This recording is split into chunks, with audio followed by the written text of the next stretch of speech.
రామగుండం నియోజకవర్గంలో బీజేపీ ఎన్నికల ప్రచారం ఊపందుకుంది. బీజేపీ పార్టీ ఎమ్మెల్యే అభ్యర్థి కందుల సంజారాణి పార్టీ శ్రేణులతో కలిసి గోదావరికని పట్టణానికి సమీపంలో ఉన్న యాంటీక్లైన్ కాలనీలో పెద్ద ఎత్తున ఇంటింటి ప్రచారం నిర్వహించారు. వివిధ డివిజన్లలో భారీ ర్యాలీ నిర్వహించి ఇంటింటికి వెళ్లి కమలం గుర్తుకి ఓటు వేయాలని అభ్యర్థించారు. పార్టీ మేనిఫెస్టోను వివరిస్తూ అవినీతి నాయకులను అంతం చేయాలని ముద్రించిన కరపత్రాలను పంపిణీ చేశారు.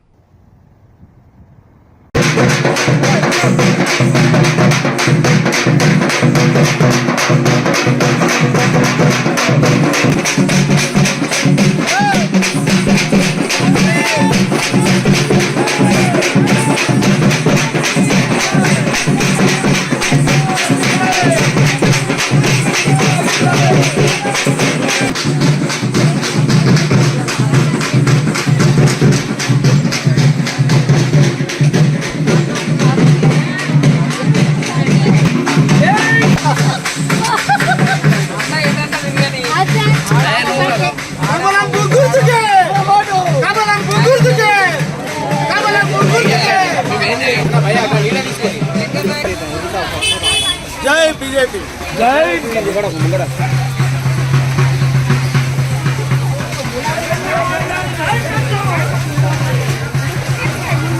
తోటి కొట్లాడి 20 ఏళ్ళకెళ్ళి ఇల్లు వాకిలి వదిలిపెట్టి సమాజం కోసం మన బతుకులు మారాలి, ఈ ప్రాంతం అభివృద్ధి చెందాలని ఈ అవినీతి నాయకులతోటి కొట్లాడి అలసిపోయిన. నిజంగా ఇవాళ మీరంతా అండగా ఉండి గెలిపిస్తే 100% ఈ ప్రాంతాన్ని అభివృద్ధి చేస్తా.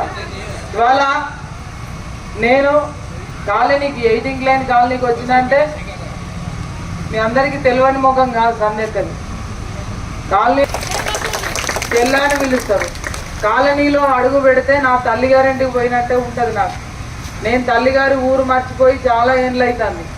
మా అమ్మకి తమ్ముళ్ళు అన్నలు అక్క ఒక పూట వచ్చిపోమని అంటారు. కానీ నాకు అది కూడా లేదు, అన్నదమ్ములు లేదు. అమ్మా నాన్న ఉన్నన్ని రోజులు పోయినా వచ్చిన మంచికి వచ్చేడుకు ఎడు పోవడానికి నాకు కాళ్ళు అస్సలు. ఏమన్నా వస్తే గిన్నె రావాలి, నా తల్లిదండ్రుల ప్రేమైనా అన్నదమ్ముల ప్రేమైనా గిన్నె వెతుక్కోవాలని. అందుకే కాలనీకి ఎప్పుడు వచ్చినా నా పుట్టింటికి పోయినట్టు నాకు భావన కలుగుతుంది. మీరే నాకు తల్లిదండ్రులు, వీళ్ళే నా ఎన్నుకున్నోళ్ళే నాకు అన్నదమ్ములు. కాబట్టి ఈ ప్రేమ కోసమే నేను తపన పడుతున్న 20 ఏళ్ళకెళ్ళి ఈ అవినీతి నాయకుల మీద పోరాటం చేస్తున్నా. ఇవాళ నిజంగా ఒక ఆడది ఎదుగుతుందంటే ఎన్ని రకాల కుట్రలు ఉంటాయంటే, ఇవాళ ఎన్నికల ప్రచారంలో దిగిన టీఆర్ఎస్లో టికెట్ రాలే మీ అందరికీ తెలుసు. భారతీయ జనతా పార్టీ అవకాశం ఇచ్చింది నాకు. ఇవాళ ఎన్నికల ప్రచారం చేస్తుంటే ఎక్కడికక్కడ ఈ ప్రచార రథాల మీద రాళ్లతోటి దాడులు చేస్తాం. గాలేదో బతుకు తెరువు కోసం పెట్టుకున్నారు బండి కిరాయి. గాళ్ళ మీద హింస పెడితే మంచిదా? లేకపోతే ఏ ఊర్లోకి పోతే ఆ ఊర్లో కరెంటు తీసేస్తారు.